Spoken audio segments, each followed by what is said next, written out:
কিছু কিছু সম্পর্ক ছিন্ন হয়ে যাওয়াই ভালো। বুক চিরে গেলেও সম্পর্ক যদি কমফোর্ট না দেয়, তাহলে মায়ার টানে পড়ে থাকা উচিত নয়। যে দরজা তোমায় বারবার ক্ষতবিক্ষত করে, সেই দরজা খিল দিতে শিখো। হোক বাইরের দৃশ্য খুব সুন্দর, কিংবা হোক বাইরের মানুষগুলো একেবারে মনের মতো পরিপাটি কিংবা কাছে, তাতে কি কিছু ভালোর জন্য ছেড়ে আসা উচিত। কারো জন্য মনে দুঃখ পুষে রেখে নিজে প্রতিনিয়ত কষ্ট পাওয়ার মানেই হয় না। তুমি যার জন্য দুঃখ পাচ্ছ, খোঁজ নিয়ে দেখো সে অন্য কাউকে নিয়ে দিব্যি ভালো আছে। কিছু রাস্তা তোমাকে একাই যেতে হবে। না থাকবে তোমার পরিবার, না থাকবে তোমার বন্ধু, শুধু থাকবে তুমি আর তোমার ছায়া।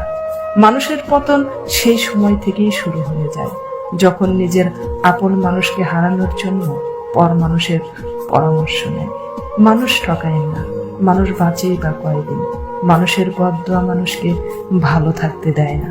কত কিছু ভুলে যাওয়া যায়, সকালে চায়ের চিনি, রাতের ঔষধ, মোবাইলের পাছর। কত কিছু ভুলে যায়, শুধু ভুলে যাওয়ার একটা বাহানা নাই বলে তোমাকে ভুলে যেতে পারি না। পৃথিবীতে যারা মুখ ফুটে নালিশ করতে পারে না, চুপ করে থাকে, তারাই উল্টো আসামি হয়।